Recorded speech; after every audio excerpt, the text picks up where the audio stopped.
Annie and I were so horrified by some of these interviews. We'd just say, don't do it, Jack. Don't talk to the press. He had to be. Particularly, you know, he'd have a joint and then he'd never shut up.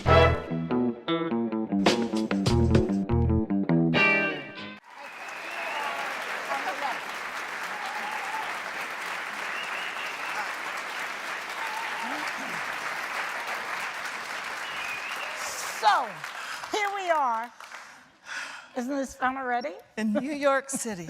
New York City. Just like I pictured it.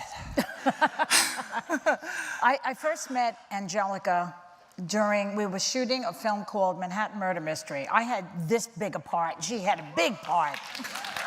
and I have to tell this one story before we go on.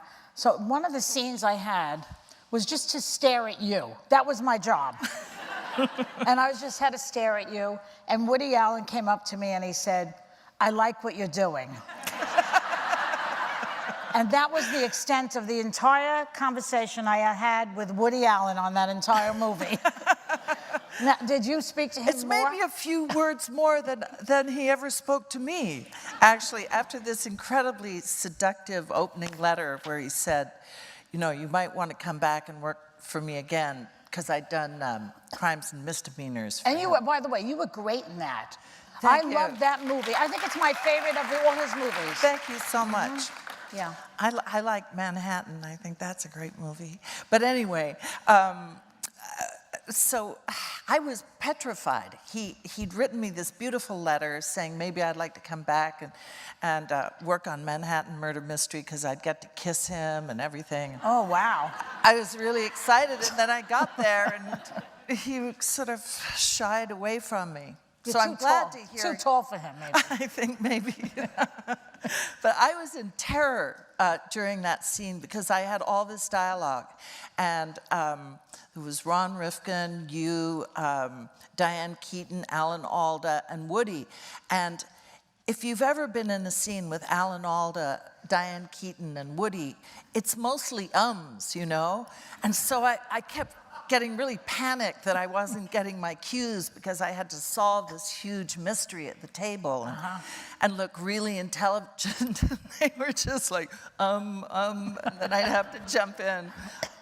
It was crazy. Well, he likes you to sort of talk as if you're really talking. Yeah. So you don't really do the lines. That's why you didn't miss the cues, because you didn't hear the cue, really. Yeah, kind of. Yeah. He spoke to Diane Keaton a lot. A lot. In the what do you call it? The thing where you get your makeup done. What is that? The trailer. That's it. Yeah. Bingo. He would come in and talk to Diane and ignore everyone else. He didn't talk to us too much. And that was during the time when he was having this thing with Soon Yi. So every day on the New York Post was the front page was all about him and Soon Yi. Never mentioned. It was as if it never happened. In fact, he was in a much better mood. Did you notice that? I did. Well, he was getting a little action. I guess. Maybe that's why. So let's talk about you now. I love the book. It was a terrific book. And, you know, I was saying also that when you read this book, you feel like, what a boring life I have had. Because this woman has been talked to everybody, has met everybody. Let's just go for quickly. Walter Huston's your grandfather, and John Huston, the great director and actor, Daddy. What was... Thank you. I mean, just to come from that kind of family is heady. You would think you would be a snob, and you're the most down-to-earth person that I think is in the industry, Anjelica. Thank you, Joy. And tell me, what's the worst thing about John Huston and the best thing about him? Worst thing about him was that he was away for most of my young life. And the best thing about him was when he came home. And I was always so thrilled to see him and so sad when he had to leave. Did he give you advice? Did he help you with your career? Or? No, not much. I mean, not until I was about 15 years old. And I'd wanted to be an actress for as long as I can remember, from about 3 years old. Really? And finally, he made this wonderful gesture to give me a film, a starring role in a movie called A Walk with Love and Death. And with an emphasis on the death. a slow and painful one. The movie wasn't very good. I wasn't very good. And we didn't get along too well. There was a school search out at the time for Juliet in Zeffirelli's Romeo and Juliet. Oh, yeah. And I'd been called back a couple of times, and I was really in the mood to go to Rome with Franco Zeffirelli and play Juliet. I didn't want to go to Austria with Dad. So anyway. But when he was with you, would you say he was a controlling type of parent? Yes. He was a director. He was controlling. Yes, he liked me to do what he wanted me to do, and he reacted quite badly when I displayed independence. He liked me to be independent in the areas that he chose. So, for instance, he liked me to hunt, in fact, side saddle, and he liked me to be daring and take the bull by the horns and so forth. But he didn't like it at all when I resisted his, his idea about my going to art school at l'École du Louvre. And, so far as I was concerned, I'd had a horrible time going to the French lycée in London when I was a teenager. And now he wanted me to go back to France to study art.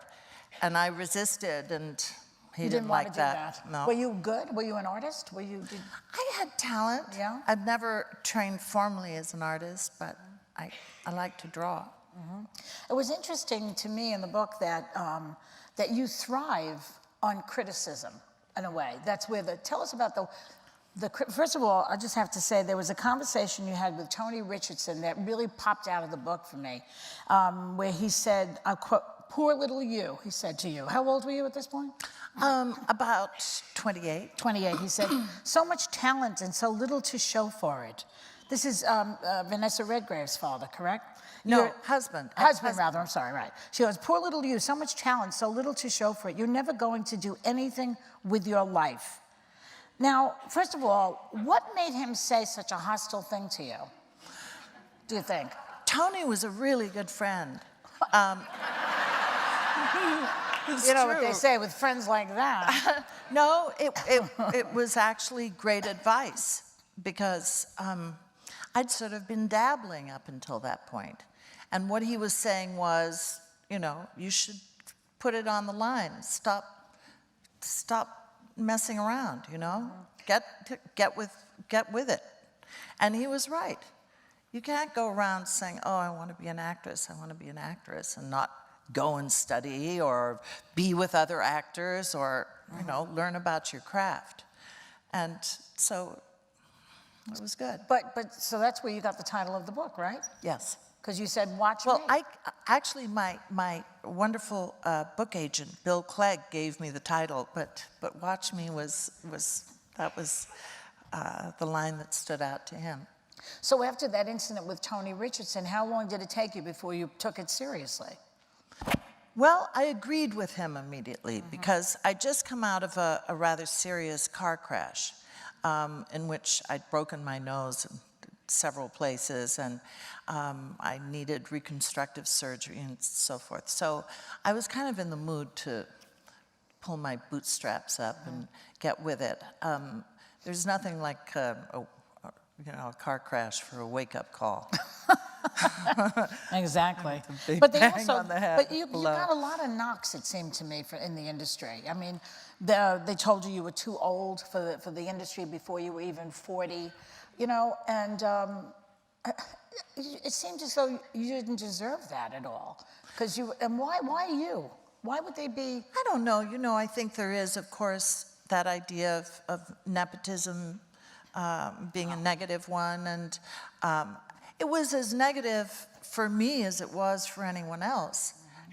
I didn't ask to be my father's daughter, not that it was a horrible thing, but a certain amount is expected of you. And it's why I felt really sympathetic with Sofia Coppola when Francis put her in Godfather 3. Here's a perfectly beautiful girl, unusual looking, but made to feel really terrible because, I don't know, the critics got on top of her for some reason. Well, she wasn't a classic beauty. She didn't look like Winona Ryder, who I believe that's who they wanted. Yeah. Winona had a smaller nose. She was more classic Hollywood style. Yeah. And so they turned on the poor girl. It's vicious. Yeah, it is. And, you know, I think for the most part, they like Barbie dolls out there. And if you're not a Barbie doll, you have to earn your keep. Yeah, well, you were not a Barbie doll. You're an exotic, interesting-looking woman, attractive, but not a Barbie doll. So how did it feel in Hollywood? I mean, I lived there for 6 months. I was suicidal. They do not go for our type. No, they Brunettes, don't really no. understand us. They don't understand us. No, they think we're sort of strange animals. Women with noses. Women to begin with. Women in Hollywood are rare, few and far between. Yeah. But those of us who have sort of survived there for this long, and it is a bit of a survival situation. You know, you can find happiness there. You can. Yeah. If you like animals and open spaces and very dry weather. But Sue Mengers is mentioned in your book. We saw the play with Bette Midler when she did Sue Mengers. Yeah. She was quite a formidable character, Sue Mengers. She certainly was, and Bette did a fantastic job. She did. Yeah. But she said, you say that Sue Mengers told the truth, which is a valuable commodity in Hollywood. Invaluable, I would say. Yeah. So why can't they tell the truth? What's their problem? I guess it's just, you know, it's that bad. New York, they'll tell you the truth. Oh, in a tinker's wink. Yeah. In a blind second. Yeah. There was a woman, I went to see Love Letters today, everybody. I'm going to be doing it in January, and you better all show up. But there was a woman there taking her seat, and the usher said, "May I help you to your seat?" And she said, "I know where I'm going." That's New York. That is New York. That's New York. But just to get back to women in Hollywood, it seems to me that besides Meryl Streep, Helen Mirren, who's British, she's not even in the category. American actresses, they're done by the time they're 42. Cooked. You know, I mean, the British actresses seem to go on and on, play all different parts. No, they become fine like old wines. I mean, elderly wines. Yeah, but the men, elderly wines. Elderberry. That's right, elderberry wines. Yeah. Well, I mean, but the men in this country, I mean, look at Clint Eastwood, even your ex-boyfriend, Jack Nicholson, we'll get to him in a minute. He's a very interesting part of your book, but he still works, and Al Pacino, and De Niro, and Dustin Hoffman. Those guys work into their 90s, Yeah. I know. But girls, no, you tip the other side of 40, watch out. It's now, rocky. what is your assessment of that? Why do you think that is? Is it because of chauvinism and sexism? Or, oh, it is. Okay. I mean, there's no other explanation. There's no other explanation. But I keep trying to convince men that there's room for us. Well, but the men are, good luck. I know we can change things. Yeah, I think also. Although for the last 30 years, I remember going to a thing, one of those symposiums for women in film. Yeah. It was a joke then. It's like more of a joke now. What women in film? There must be a few. Well, the men are controlling the production end of it, and the directorial end of it. Yeah. And the writing end And the acting end of it, too. Yeah. I saw, a fine movie called Foxcatcher the other day in which Vanessa Redgrave, I think, had less than 3 lines. Yeah. Well, she'll play any part because she's British. That's her training. She's brilliant. Just show up and be a waitress or be a nanny, and she's fine. That's I know, her they're training. real working actresses. She works, right. The British. She'll do a small part in a little theater. It's phenomenal. I know. It seems that if you really want to be an actor, you should be British. Yeah, it's true. So, all right, let's get to some of your boyfriends before we... Finally. Because you say in the book that you've always been attracted to cowboys and rock stars, artists and wild men you can't depend on, guys who have you waiting by the telephone, not for the most part the kind and easy ones you can relax around. Now, of course, that did change with your husband, Robert Graham, who sounded like a wonderful guy, down to earth, normal. But before him, your record was pretty bad. Rocky. All right, I mean, let's dispose of Ryan O'Neal right away. Okay. All right, because he was violent towards you. Tell everybody what happened with him. Well, Ryan had a temper, and you know, I don't want to sit here and categorize anyone as you know, a woman beater. No, let's be kind to women beaters. No. I think, you know, any man who lifts a hand against a woman is a coward. It's That's right. plain and simple. And That's right. Any woman who hangs around is a fool. And so, you know, can we move? You don't want to talk about along? him. But I mean, he really swatted you, though. Yeah, he didn't just swat me. He headbutted me. Something the British call a nutter, you know, where somebody hits you in the head with theirs. And it was so shocking and out of the blue and unexpected and certainly unwarranted that it's not that I really want to talk about it, but it was a seminal moment in my life. And bottom line, I don't think he should get away with it, even now. You know? Well, that's why you're telling the story. Good for you.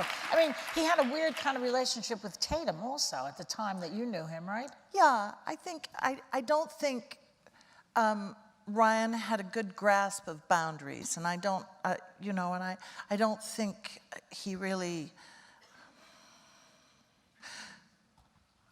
I don't want to judge him, but I didn't really approve of how he was with Tatum. Well, she has many problems, the girl, over the years, so. Yeah, and she's a very sweet girl, a very good friend. But there must have been something that you liked about him when you started to see him. He was gorgeous. Yeah, he is. He's cute. There was a lot to like. He was cute. He was an Adonis. Yeah. Different from Jack Nicholson, really. A different type. Yeah, and seemed to be crazy about me. Who, Ryan did? Initially, yeah. Well, that's always a lure. Which Jack was always a little bit, you know, come hither. But Ryan chased me. Jack, I chased Jack. You chased Jack. I'll be honest. Wouldn't you? Well, he's a very interesting guy. How did you meet him exactly? I met him at his birthday party at his house up on Mulholland Drive. Of course. Yeah. And who was there? I don't know. He was there. He was there. So when notice anyone So you else. first saw him. What was your first impression? I thought, oh, he's lovely. He opened the door and he had a big smile and he was so handsome. Not very tall, but very full-bodied. Are you much taller than he is? I'm a bit taller, not much. In our stocking feet, we're maybe sort of the same height. But, you know, I liked to wear very high heels at the time. And he never objected to that. I'd say that he was one of the most secure people in his own body that I've ever met. Yes. He was really loose. And I think it's what makes him such a great actor. I think he's like, he wears a monkey suit. He can do anything.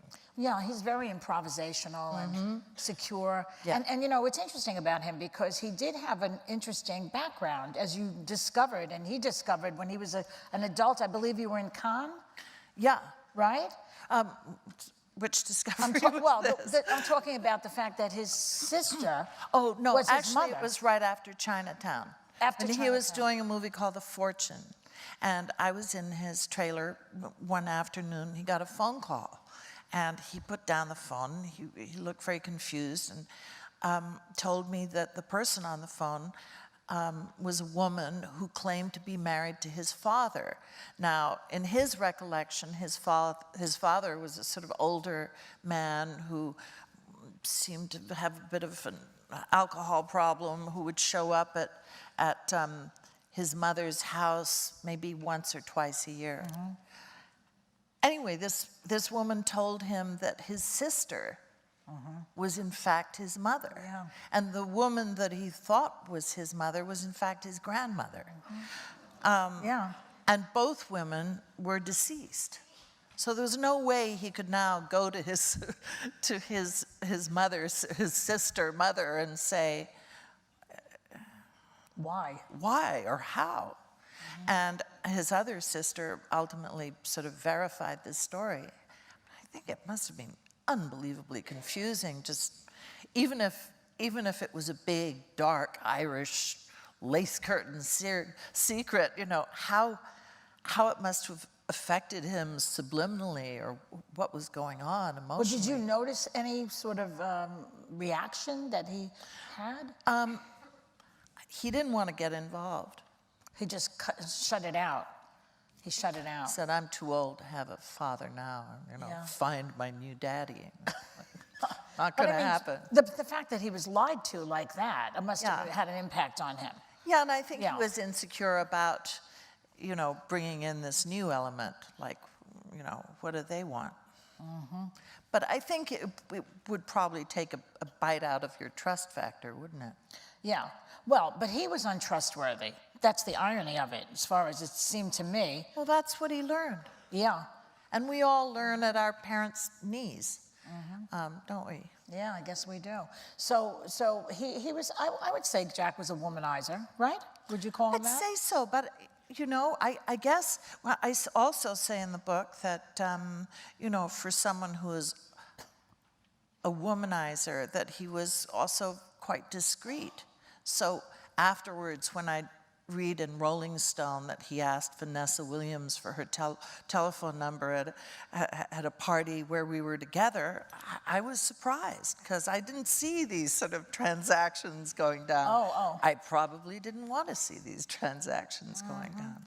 Yeah, he was discreet, as you say, Yeah. or sneaky. So, but when you did detect that he was on the prowl like that, or doing what he was doing, that Jack thing, I don't think that you took it very well. In the book, you say that you had many years of hurt feelings and crying and upset, right? Yeah. Yeah. He used to call me Anjelica the Moan. The moan? Why? Because you would moan about it? Well, what did he expect you to do? Jump around and dance?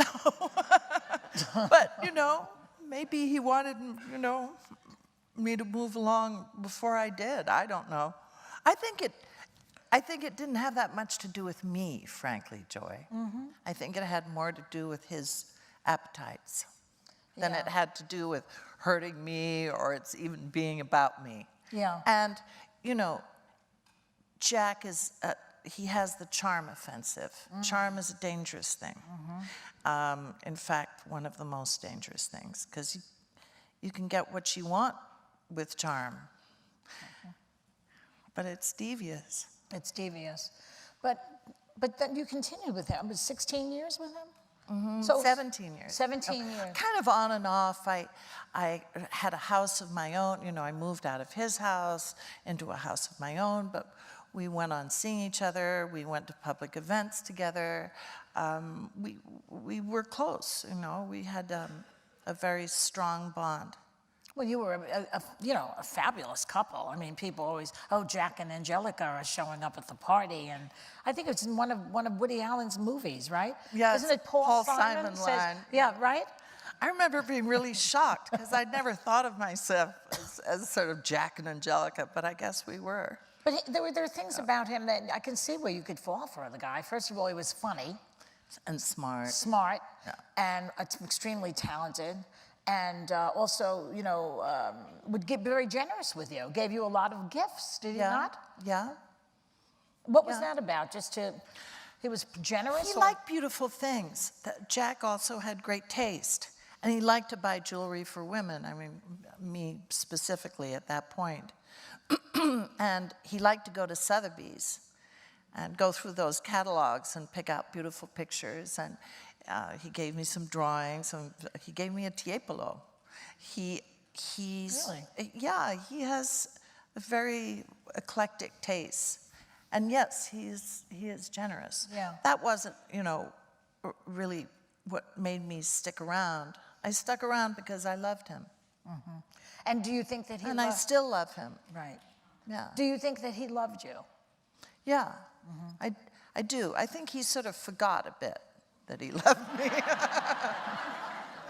But yes, if I'd ever felt that he didn't love me, I certainly wouldn't have stuck around for as long as I did. He had a lot of nicknames. He called you, what did he call you, Toots? Toots, Fabulous, Big Fabs, Big. At one point, mine. I remember we were in Aspen, and I'd be skiing down the mountain because he was impossible to ski with. I'd always go to the wrong ski lift, and we'd miss each other on the mountain and stuff, and I'd be skiing down, and there'd be this call from up above on some chairlift, mine! Mine. Mine, like Mine. he owned you. Yeah. Yeah. And then that became Minel at one point, like rhymed with vinyl. I don't know. But he had a lot of nicknames. Did he have a lot of nicknames? For Did he have a everybody. nickname for your father? No. No. No, my dad was John. How was their relationship with each other? Wonderful. Yeah? They should have married. There was a couple. Did you ever go on any of your father's, were you there when he did the African Queen or anything like that? I was born when he was making the African Oh, that's Queen. right. You were too young. I was, yeah. So that's right. I don't have the time thing right. But did you go on set with him a lot? I did, yeah. Not a lot. And the ones that I wished I'd gone on, like I wished I'd gone on The Misfits and seen Marilyn Monroe and Clark Gable working instead of Freud in Austria, very grim. Is that where you went? Yeah. The movie Freud? At least it was Montgomery Clift. Montgomery Clift, It was beautiful, yeah. I remember even thinking he was beautiful when I was about 6 or 7. Yeah. And thinking he was just lovely. Well, he was. He had a tragic accident. Yeah.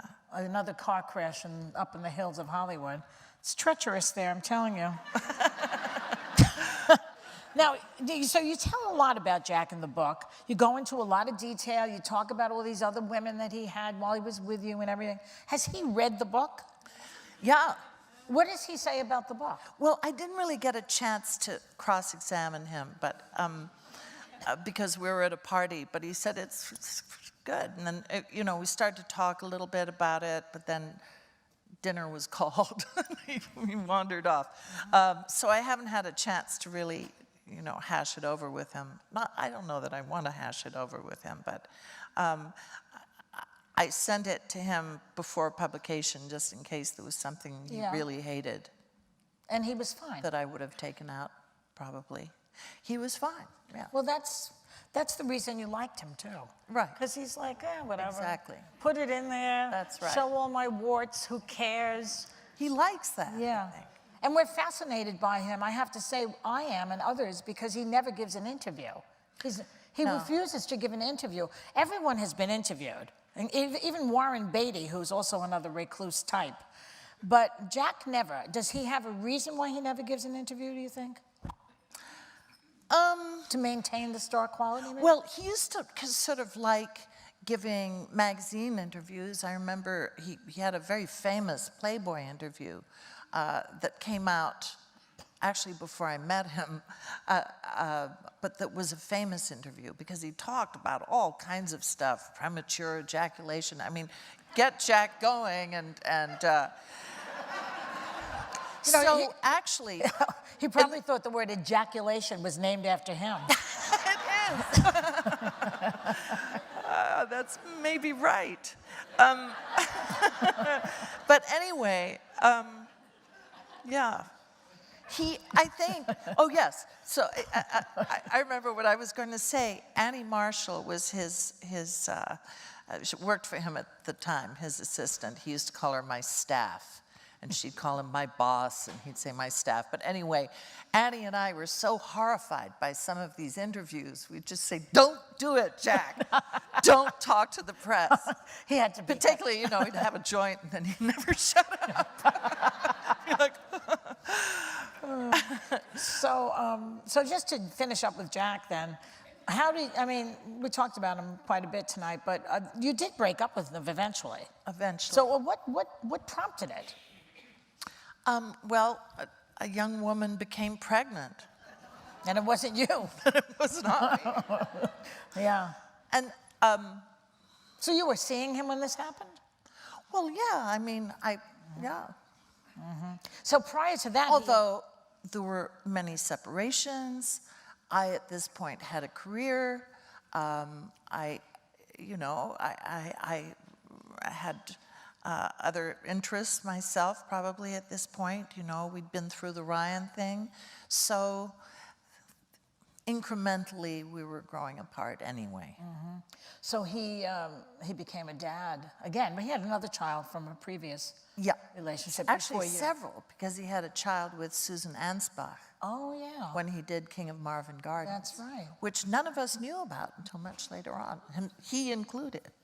But then he had a way of having children would pop up. But my dad did that too.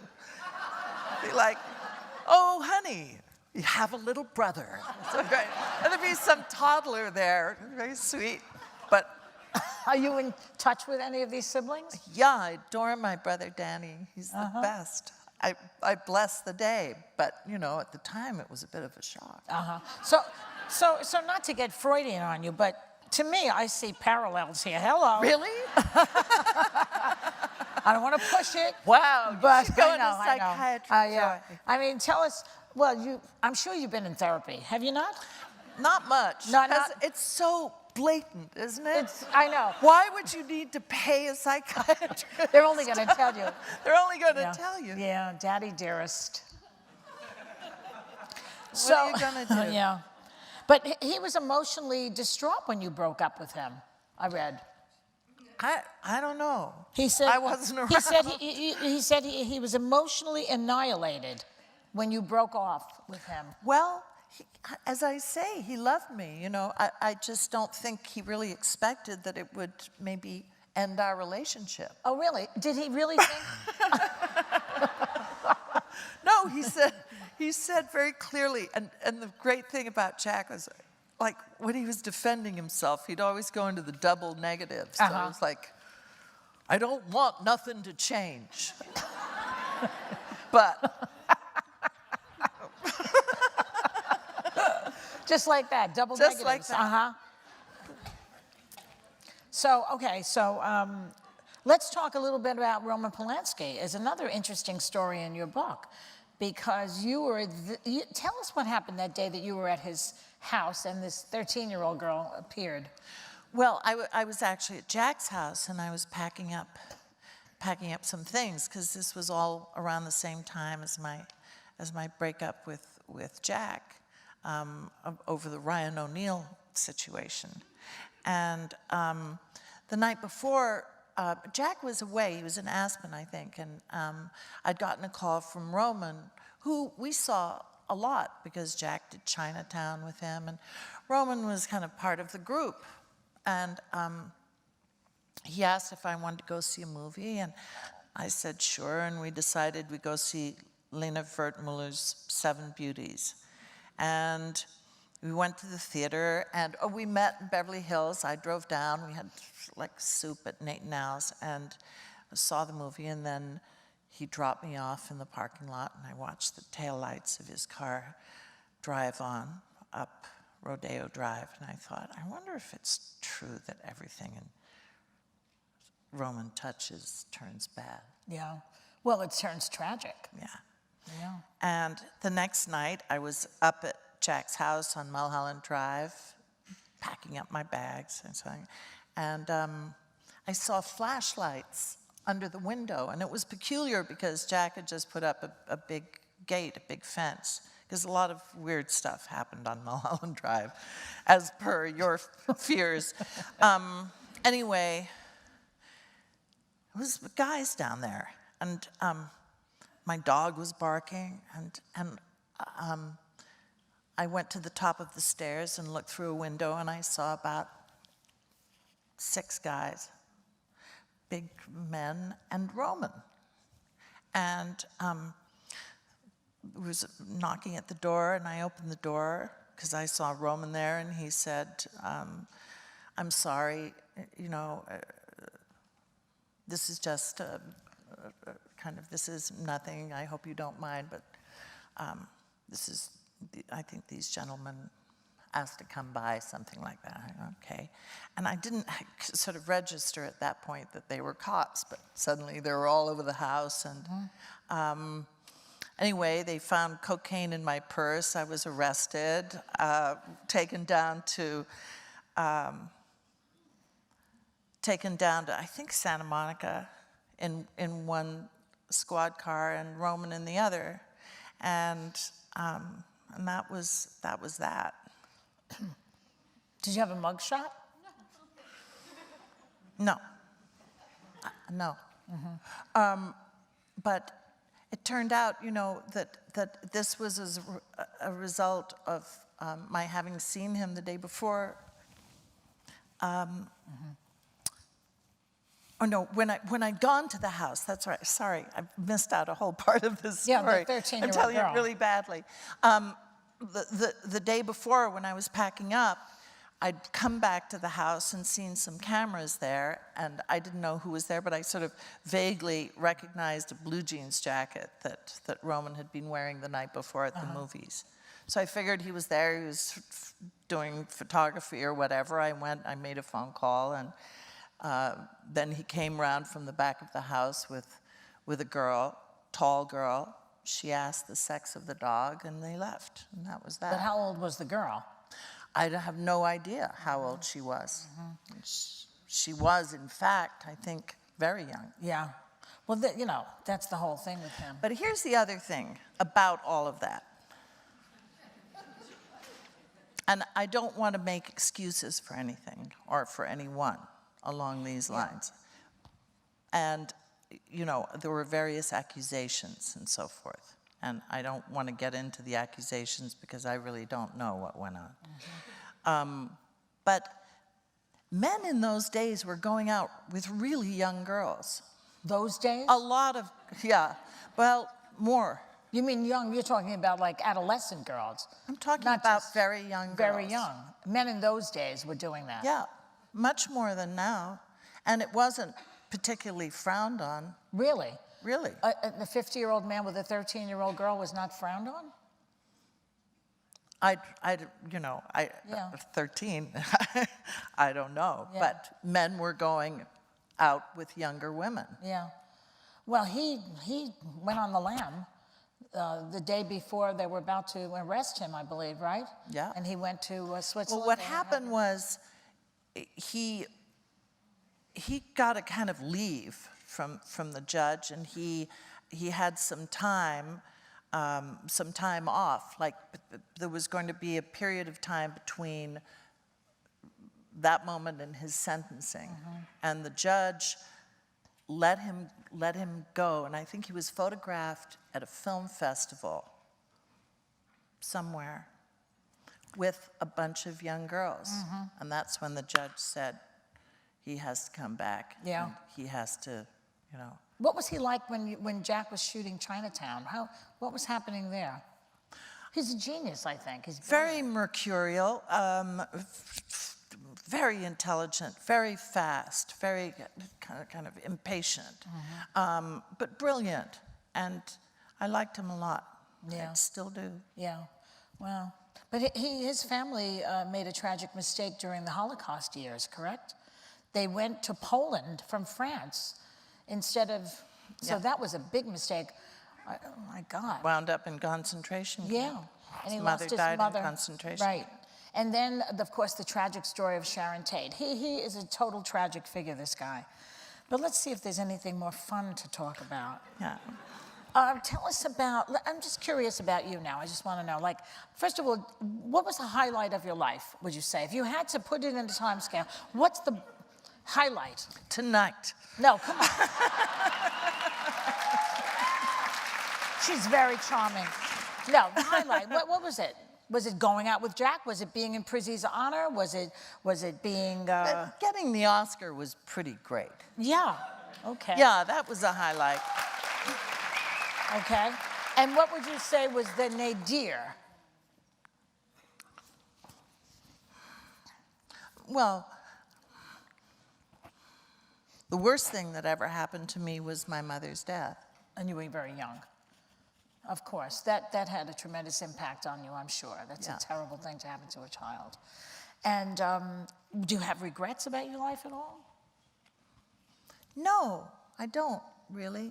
I mean, if I remember why I did things, there are things that, you know, you can wish you didn't do, but I remember pretty much doing what I wanted to do. Yeah. And there's a lot to be said for that, even though you have to kind of accept the responsibility later. But it's nice to have that freedom, and I've enjoyed my freedoms a lot. Yeah. And the other question I wanted to ask you about your husband, Robert, because he sounded like such an incredibly interesting, wonderful guy. So you're going with all these bad boys, and then suddenly you have this turnaround with this guy. What was that? What triggered that, or what was it?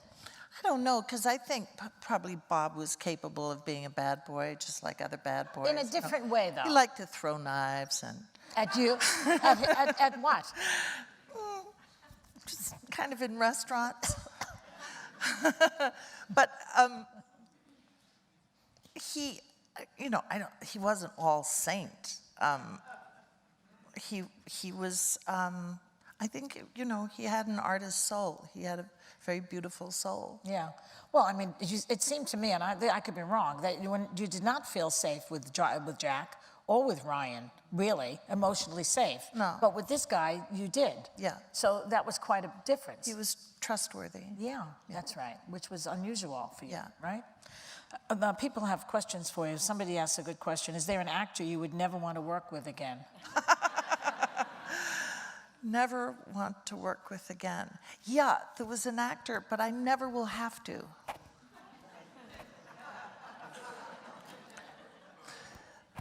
He shall remain.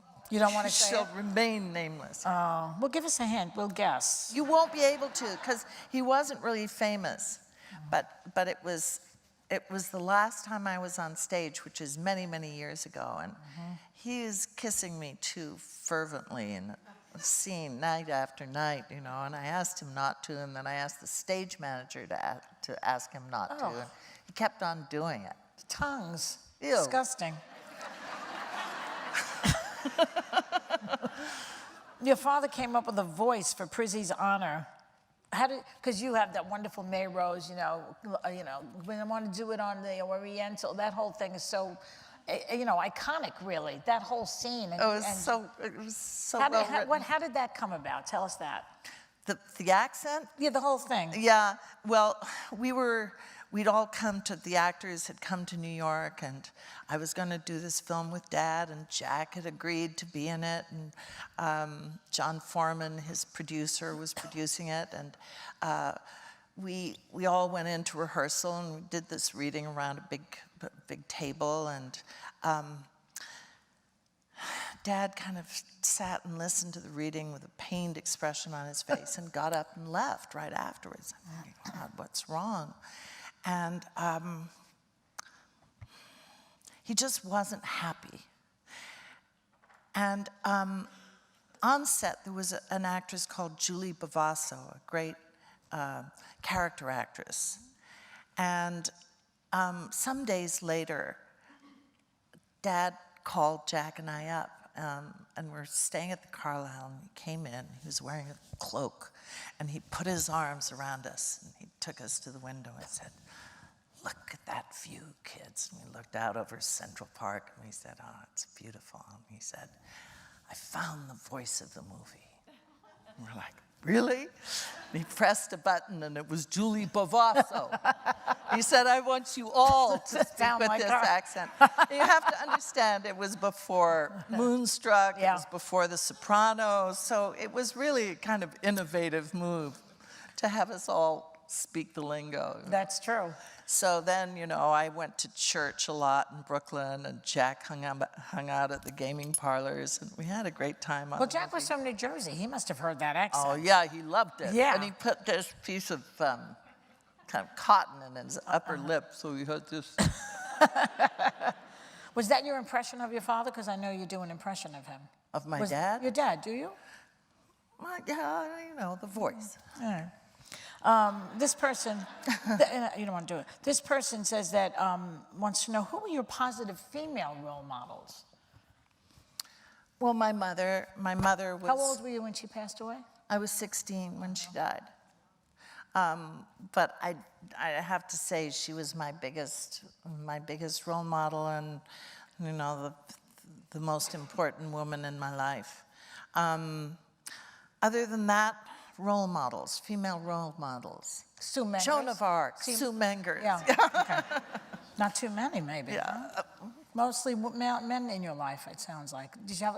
But in the book, you have a lot of girlfriends. I have a ton of girlfriends. Yeah. I love girls. Yeah. Oh, this person, I agree with this. I thought you were wonderful in Smash. Oh, that series that you were doing.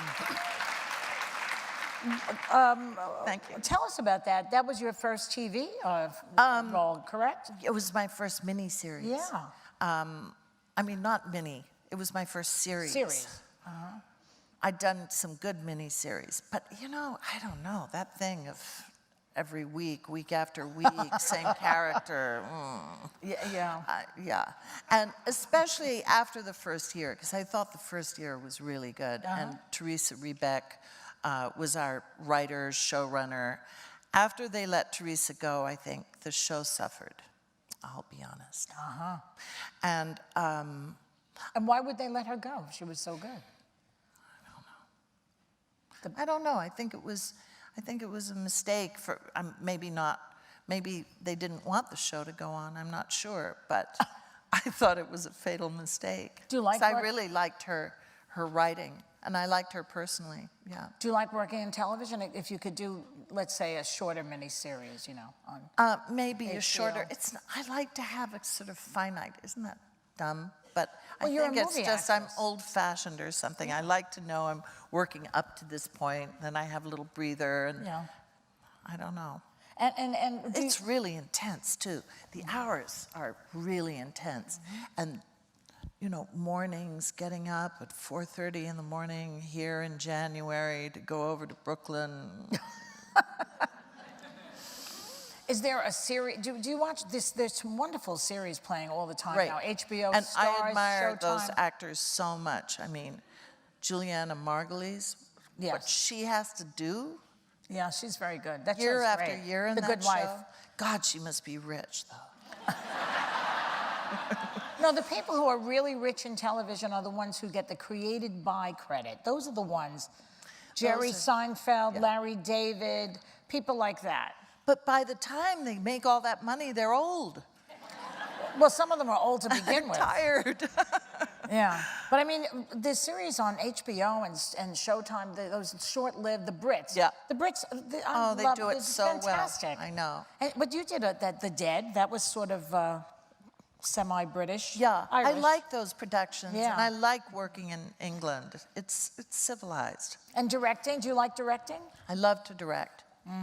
Very much. Did you ever say, gee, I should have always been a director like my father? You know, do you ever want to I like to do it a lot. I haven't had the best luck as a director in that my first film, Bastard Out of Carolina, I made for Ted Turner, who then didn't want to put it on his network. And so it was very difficult for a short time. Why not? He didn't like the word bastard?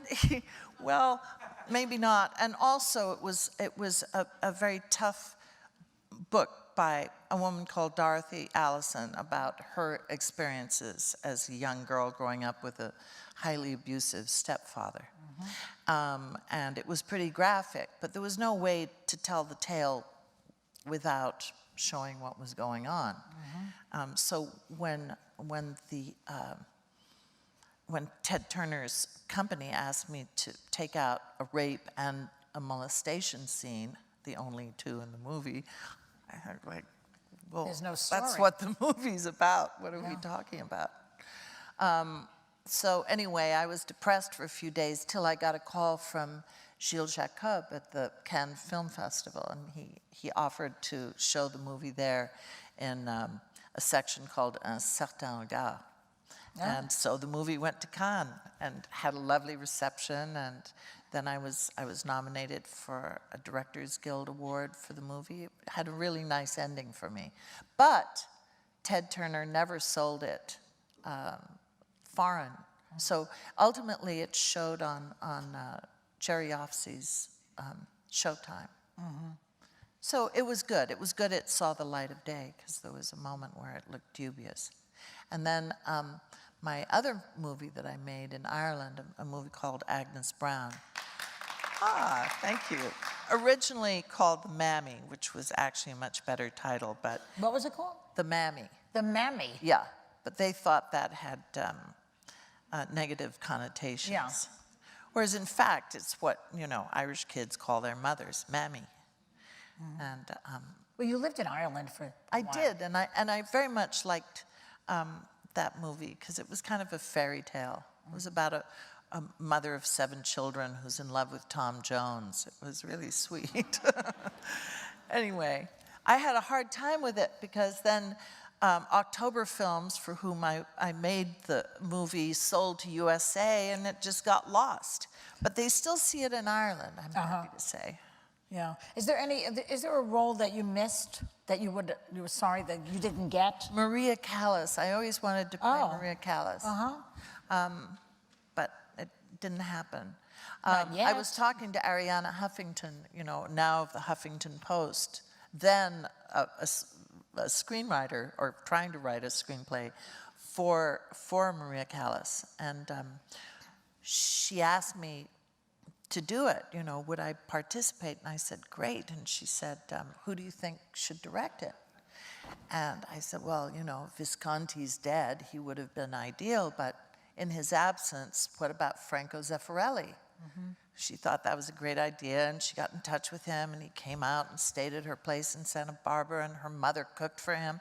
And then he left, went back to Italy, or went to Paris and shot the movie with Fanny Ardant. Oh. Yeah. So that was I've never seen that. the I've end never of my heard of this romance film. with Franco But Zeffirelli. I've never even heard of this film with Fanny Ardant. Yeah, it happened. Is it well done? No. You should have done that. Puh. Is there any other parts? Were there any Oh, that somebody... probably, but I can't really think of them. No, you never wanted to. This is the only character that you No, really wanted to play. I've been quite passive, as it turns out, in my career. Like, oh, that's great when it shows up. I'm prone to do things people want me for. I should perhaps have been more proactive in my life about seeking out characters to play and stuff. But it's really hard for women to get things going. It's just, I can't believe that it's still the same It's problem. brutal. And I don't know whether any of you have read the books of the great novelist Dawn Powell, who wrote so brilliantly about New York. Well, I tried so hard to get these, because they'd be great. They'd be a fantastic American series, like America's Downton Abbey or America's Gosford Park. Yeah. But They don't want to do it. and they're kind of female-driven, so. Well, everything is also special effects now. It's so Yeah, boring to I go know. to the Oh, movies. it's so tedious, the special effects. The best things are on television right now. It's true. Uh-huh. Because they're about people, and I don't know, I'm one of those people who's interested in people. This worm says, you work in an industry that is known for being very cutthroat and competitive. We know that. What lessons have you learned along the way that you would pass along to your younger self? I think, don't forget your humor. It's not the end of the world. No. Things are never always going to go your way. So remember to laugh and try not to take things too seriously. Would you, if you had a daughter, would you want her to be an actress? I'd want her to do what she wanted to do. I think acting is actually a great profession. But it's hard because so much of it is spent waiting to be wanted. And that's a hard position to be in, if you're an energetic person who likes to, live in the life. And I think that's probably why actors have an easier time of it in New York because they actually get to go on stage and they get to go see the theater. And even if you're not, cast in some important movie, you're still active in your work. Well, you're not treated like a loser if you have a small part in a play here. Exactly. Whereas in Hollywood, I mean, if you're not the big star there, they don't. Your background. Yeah. And that whole syndrome of dropping you from the party list if you're not hot is just, it's obscene. It's really obscene. But I mean, for many years, they were not taking you seriously as an actor. I mean, that must have been terrible for you to be in the middle of Hollywood with your father and Jack and the whole Megillah, the whole mishpucha, I should say, and to feel like, gee, they're not paying attention to me. They're not taking me seriously. That had to be a tough time for you, yes? That was tough, but, I had my vindication. I had my moment. You did. And that must have felt good when that night you won that Oscar, huh? Sure did. Tell me about it. Come on. You walked up there and you thought, fuck them all. Did you? It was a good feeling, I have to say. It was a little bit lonely because we were nominated for about 7 awards, and I was the only one that got one. So there was a slight rueful sense. And yet it was great. But I remember kind of being slightly embarrassed in the back seat of the car as we left the Dorothy Chandler Pavilion, and my cheeks were kind of dancing. But, sometimes success comes in a singular way. Yeah. I mean, that was a wonderful moment. That was my night. I have to tell you, my favorite movie of yours is Crimes and Misdemeanors. Because, first of all, it's my favorite Woody Allen movie. I think I've seen it 20 times. And it's always riveting. Did you find it? I really like it. I think it's a really smart movie. That movie. Yeah. Nobody else, to my mind, can mix comedy and tragedy the way he did in that film. Nobody can do that. It's true. Fellini couldn't do it, really? No. Bergman, certainly. He's Mr. Tragedian. But Woody could do both. Yeah. And you were participating. Alan Alda, my great friend Alan Alda, was hilarious in that film. Fantastic. Wonderful. In that film. Yeah, I agree. And Marty Landau. He was great, too. Yeah. And I really liked it because it took Woody to cast me as a flight attendant.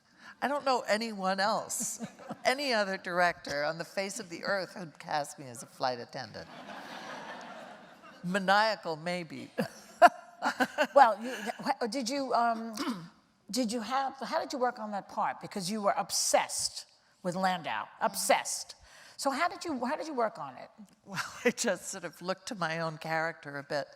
I worked on it. I just worked on knowing my lines because I knew